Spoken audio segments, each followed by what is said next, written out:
ఎముకలు ఏమని ఒకటి కలుసుకొని పిలిచాడు. ఈరోజు ప్రవచించాడు, ఏజ్కే ప్రవచించాడు.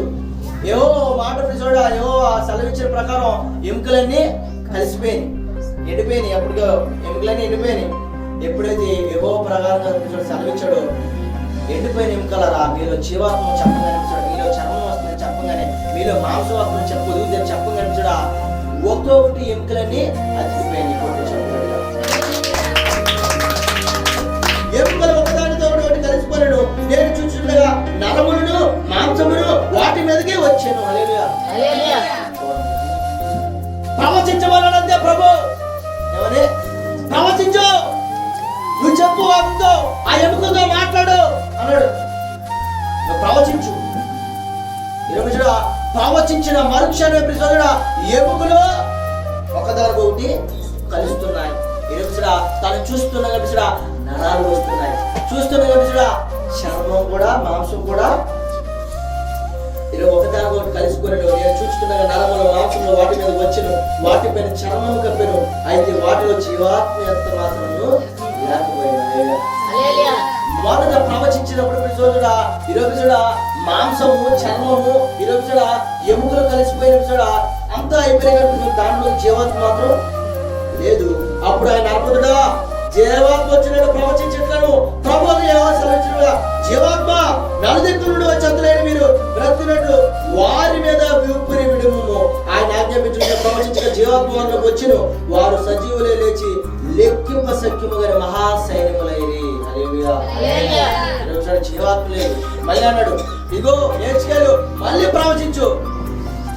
నలు దిక్కుల నుంచి జీవాత్మలు వచ్చి వీళ్ళు వెళ్ళాలి అని చూడ. ఎప్పుడైతే మరలా అన్నాడు, ఈరోజు మరలా ఏడ్చుకెళ్ళి ప్రవచించిన మనుష్యాన్ని చూడ నలు దిక్కుల నుంచి చూడ నలు దిక్కులు అతనైనా మీరు బ్రతికినట్టు వారి మీద ఊపిరి పిడి ఆయన అర్పించినట్టు నే ప్రవచించగా జీవాత్మ వారికి వచ్చిన వారు సజీవులు లేచి లెక్కింప సఖ్యం కానీ మహాసైన్యంలో నిలిచింది. ఎలా నిల్చున్నారమ్మా? సైన్యాలుగా కూర్చున్నారు. మొదట చూడ ఎండిపోయిన ఎముకలు ఏమని అతికిపోయి ప్రవచించాడు. నరములు వచ్చినాయి, మాంసం వచ్చింది. ఇరవై తర్వాత జీవాత్మ లేదు. తర్వాత నువ్వు మళ్ళీ ప్రవచించేయచ్చు, నువ్వు ప్రవచించు అని చెప్పగలిపించాడు. మరలా జీవాత్మ వచ్చింది. వారు మహాసైన్యంగా నిలిచారు. మహాసైన్యంగా నిలిచారు. ఈరోజు అప్పుడు ఆయన వాటిని ఆపగలిగే శక్తి సూర్యచంద్రులు కూడా ఆగిపోయారు. అవునా కదా?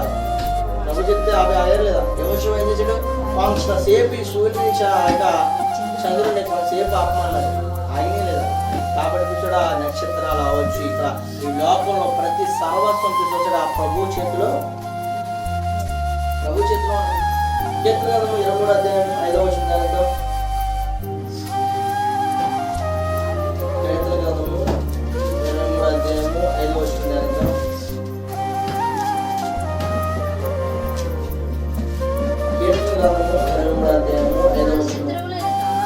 నా శత్రువుల ఎదుట నీవు నాకు భోజనం సిద్ధపరచదు, నువ్వు నా తల ఎట్లున్నావు, నా గిన్నె నుండి భోజనం.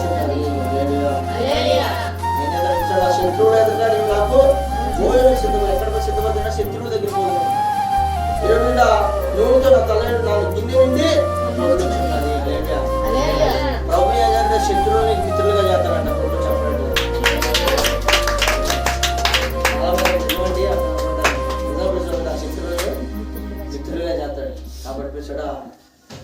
శత్రువులు మనకి ఏం చేస్తాడు?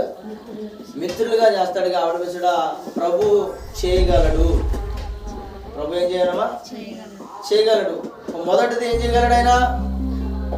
బండ నుంచి ఈరోజు బండ నుంచి ఏమెత్తాడమ్మా?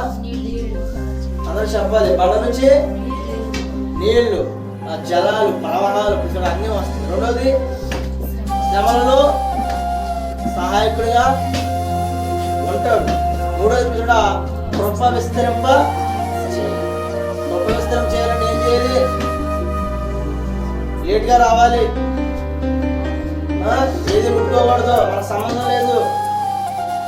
కృప విస్తరం చేయాలని ఏం చేయాలి? దేవుడు పని చేయాలి.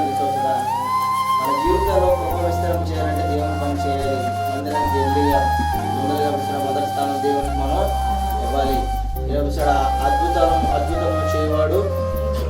అంటే వాడెవడు ఎవరున్నారు ఎప్పుడో చేసేవాడు. ఈరోజు చూడ ఈరోజు పాతకాలంలో వచ్చి ఎప్పుడైనా కూడా యేసులాగా అద్భుతములు చేసేవాడు వాడు ఎవరు లేరు. చూడ అద్భుతం ఆయనలాగా చేసేవాడు ఎవరు లేరు. ఈరోజు విరిగిపోయేదాన్ని బాగా చేస్తాను, మారాన్ని మధురంగా చేస్తాను, చేదు నీళ్ళని మధురంగా చేస్తాను. చూడ ఇంకా చూడ ఎరుకో పట్టణాలు చూడ సముద్రాలు యార్దాను ఇంకా చూడ శత్రువుని మిత్రుగా చేస్తానన్నాడు. ఇంకా చూడ ఎముకలు చూడ ఈరోజు చూడ ఈ వాక్యాలు ఎక్కువగా చూడ ఎముకలు ఎండిపోయిన ఎముకలను కూడా జీవాత్మ ఎత్తాడు చూడ. కాబట్టి చూడ ఎంత అద్భుతమైన ఎపిసోడ్ దేవుడు మనకి ఎపిసోడ్. ఈరోజు అబ్రాహాము శారం గారి పుట్టడం ఈరోజు మనుష్యుడికి అసాధ్యమైన వాటిని ప్రభుత్వం సాధించేసి చూపిస్తాడు చూడ. శత్రువుని మిత్రుగా